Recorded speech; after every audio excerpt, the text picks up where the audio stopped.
جو صحابی ہوتا ہے اس کو جنت کا وعدہ ہے۔ ٹھیک ہو گیا؟ باقی رہا مسئلہ یزید کا، یزید کا ہم سے کوئی تعلق نہیں، ہمارا یزید والے مسئلے میں نہیں ہے۔ لیکن آپ کو ایک جملہ کوئی کہے گا اور یہ کہے گا کہ دیکھو یزید کو حضرت معاویہ نے حکمران لگایا تھا۔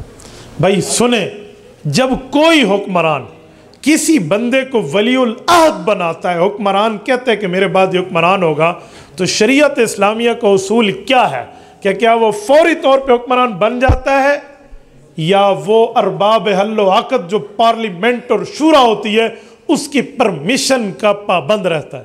تو شریعت کہتی ہے کہ جو ارباب حل و عقد ہے، جو اس وقت کی پارلیمنٹ اور شورا ہے، جو اس وقت کی اسلامی کابینہ ہے، جب تک اس کی تصدیق نہیں ہوگی اس کی حیثیت صرف تجویز کی ہوگی، حکمران نہیں بن پائے گا۔ تو ارباب حل و عقد میں حضرت حسین رضی اللہ عنہ کا بہت بڑا نام ہے، ان کے انکار کے بعد یزید کی حیثیت کیا رہ جاتی ہے؟ اس لیے ہمارے یزید کے ساتھ کوئی اس طرح واسطہ نہیں ہے۔ اور جب یزید حکمران بننے کے لیے نام تجویز کیا جا رہا تھا اس وقت تو اس نے حضرت حسین کو مارنے والے معاملات میں تائید کرنے والی ترتیبیں تھی بھی نہیں۔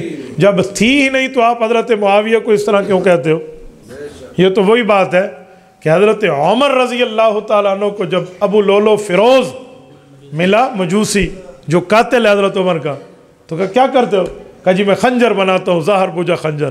حضرت عمر نے کہا مجھے بھی بنا دو، تو اس ظالم نے کہا کہ ہاں ایسا بنا کے دوں گا کہ دنیا یاد رکھے گی۔ تو حضرت عمر اپنی فراست سے سمجھ گئے کہ اس نے مجھے قتل کی دھمکی دی ہے۔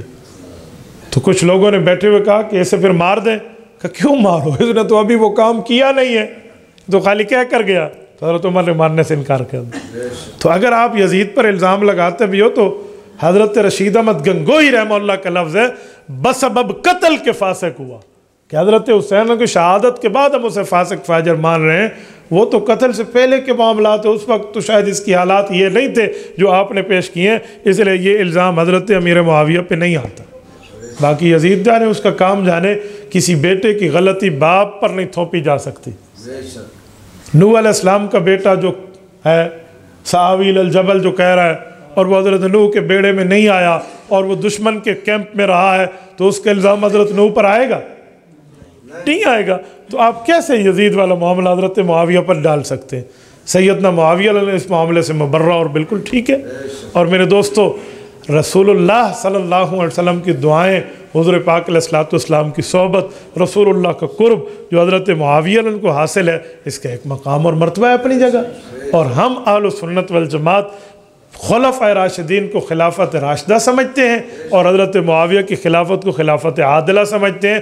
خلافت راشدہ بھی اللہ کے ہاں برحق ہے، خلافت عادلہ بھی اللہ کے ہاں برحق ہے۔